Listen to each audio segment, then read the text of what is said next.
Hi అండి, నమస్తే. Welcome back to Saroja's kitchen.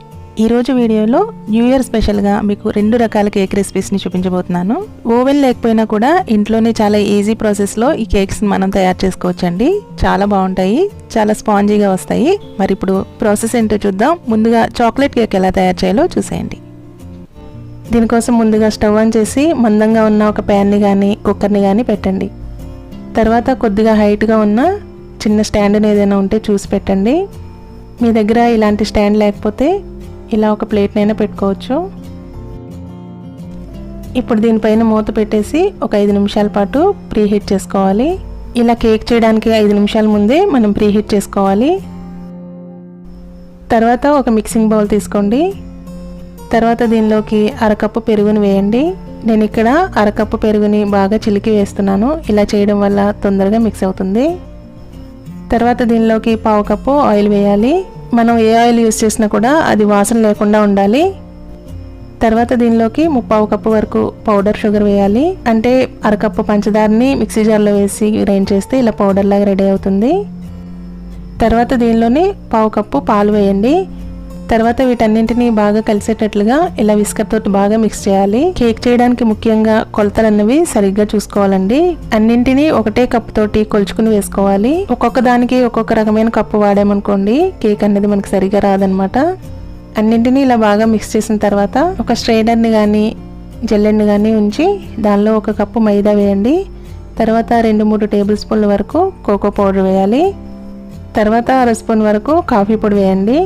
1 spoon baking powder, తర్వాత 1/2 టీ స్పూన్ వంట సోడా కూడా వేసి ఇలా మొత్తం జల్లించుకోవాలి. ఈ ప్రాసెస్ అన్నది ఖచ్చితంగా చేయాలండి. ఇలా చేస్తేనే మనకి కేక్ ఫ్లఫీగా వస్తుంది.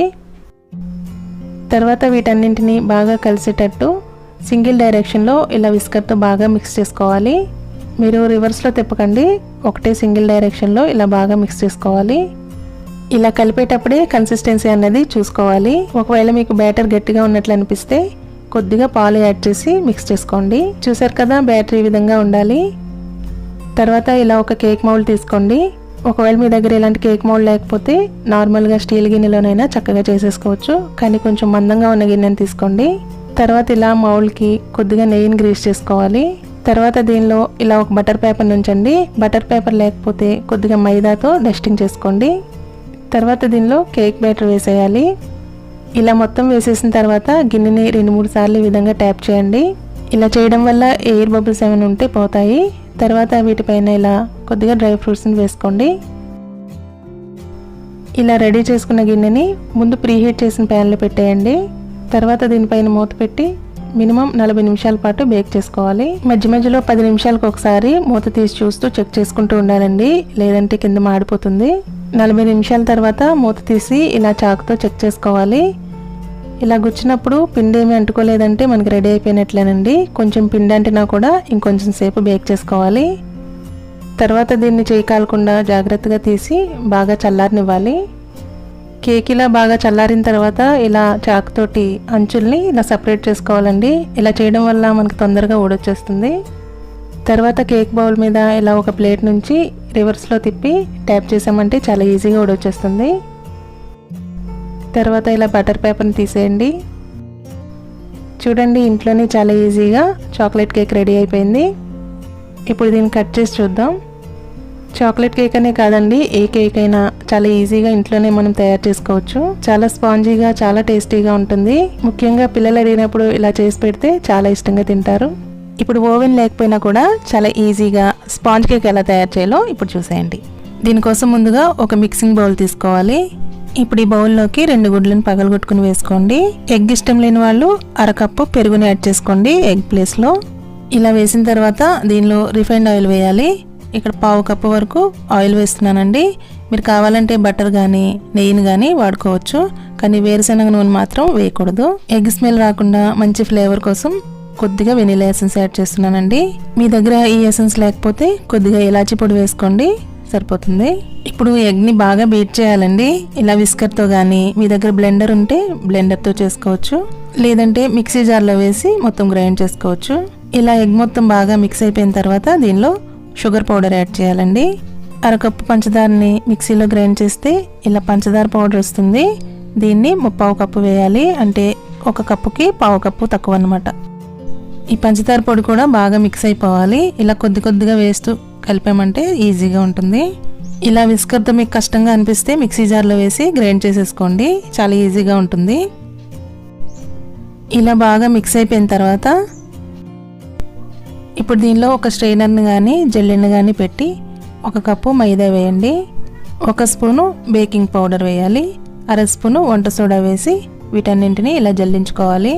ఇలా జల్లించడం వల్ల కేక్ బాగా వస్తుంది.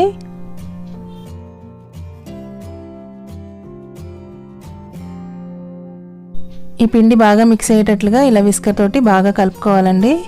ఒకటే సింగిల్ డైరెక్షన్లోనే తిప్పాలి. చూడండి కొంచెం తిక్కుగా ఉన్నట్లు అనిపిస్తుంది కదా, అందుకే నేను ఇక్కడ 2-3 టేబుల్ స్పూన్ల పాలు యాడ్ చేస్తున్నాను, కొంచెం పలుచగా అవడం కోసం. ఇక్కడ పాలని జాగ్రత్తగా చూసి యాడ్ చేసుకోవాలండి, మరి పలుచగా అయిపోయినా కూడా మనకి కేక్ సరిగ్గా రాదు. చూడండి ఈ కన్సిస్టెన్సీ ఉంటే చాలు మనకి. ఇలా వచ్చిన తర్వాత పక్కన పెట్టేసుకోండి. ఇప్పుడు ఒక గిన్నెని తీసుకోండి, మీ దగ్గర కేక్ మౌల్డ్ ఉంటే దానిలో చేసుకోవచ్చు. ఇది నా దగ్గర ఒక స్టీల్ గిన్నె ఉంటే తీసుకున్నానండి. మనం తీసుకున్న గిన్నె బరువుగా కొంచెం మందంగా ఉంటే కేక్ బాగా వస్తుంది మాడిపోకుండా. పలుచగా ఉన్న గిన్నె తీసుకుంటే అడుగున మాడిపోతుందండి. ఇప్పుడు ఈ గిన్నెకి కొద్దిగా నెయ్యిని ఇలా గ్రీస్ చేసిన తర్వాత కొంచెం మైదా పిండి వేసి మొత్తం గిన్నెంతా స్ప్రెడ్ అయ్యేటట్టు డస్టింగ్ చేయండి. మీ దగ్గర బటర్ పేపర్ ఉంటే చక్కగా అడుగున బటర్ పేపర్ వేసేయచ్చు. గిన్నెని ఈ విధంగా రెడీ చేసుకున్న తర్వాత దీనిలో మనం మిక్స్ చేసి పెట్టుకున్న కేక్ బ్యాటర్ మొత్తాన్ని వేసేయాలి. వేసేసిన తర్వాత ఇలా గిన్నెని 2-3 సార్లు ట్యాప్ చేయాలి. ఇలా చేయడం వల్ల బబుల్స్ ఏమైనా ఉంటే పోతాయి. ఇక్కడ నేను 5 నిమిషాల ముందే కుక్కర్లో సాల్ట్ వేసి దానిలో ఇలా చిన్న స్టాండ్ పెట్టుకోండి. స్టాండ్ లేని వాళ్ళు చిన్న గిన్నెను కానీ పెట్టుకోవచ్చు, కాకపోతే కొంచెం హైట్ ఉండేలాగా చూసుకోండి. మీకు ఇసుక దొరికితే ఇసుక వేసుకోవచ్చు, లేదంటే ఇసుక ప్లేస్లో సాల్ట్ వేసుకుని 5 నిమిషాలు ప్రీ హీట్ చేసుకోవాలి. 5 నిమిషాల తర్వాత ఇలా జాగ్రత్తగా చేయి కాలకుండా మనం కేక్ బౌల్ని పెట్టేసి మూత పెట్టేయండి. కుక్కర్ మూతకి గ్యాస్కెట్ తీసేసి విజిల్ నేను అంతే ఉంచేసానండి. ఇలానే మనం 30 to 40 మినిట్స్ పాటు బేక్ చేసుకోవాలి. ఇక్కడ ఒక విషయం చెప్పాలండి, మీ దగ్గర కుక్కర్ లేకపోతే చక్కగా మందపాటి గిన్నెని ఒక పెద్ద గిన్నెని పెట్టి సేమ్ ఇదే ప్రాసెస్ ఫాలో అయితే సరిపోతుంది. ఇక్కడ నేను 25 నిమిషాల తర్వాత మూత తీసి చూస్తే చూడండి ఇలా బేక్ అవుతూ ఉంది. ఇంకో 10 to 15 మినిట్స్ అయితే మనకి కేక్ రెడీ అయిపోతుంది. ఇప్పుడు ఇంకో 15 మినిట్స్ తర్వాత చూస్తే చూడండి కేక్ చక్కగా రెడీ అయిపోయింది, మంచి కలర్ఫుల్గా. ఇప్పుడు ఒక టూత్ పిక్తో కానీ చాకుతో కానీ గుచ్చి చూసామంటే క్లీన్గా వచ్చేస్తే మనకి రెడీ అయిపోయినట్లు. కొంచెం పిండి ఏదన్నా తడిగా ఉంటే ఇంకొద్దిసేపు బేక్ చేయాలి. ఇప్పుడు దీన్ని జాగ్రత్తగా బయటకు తీసేద్దాం.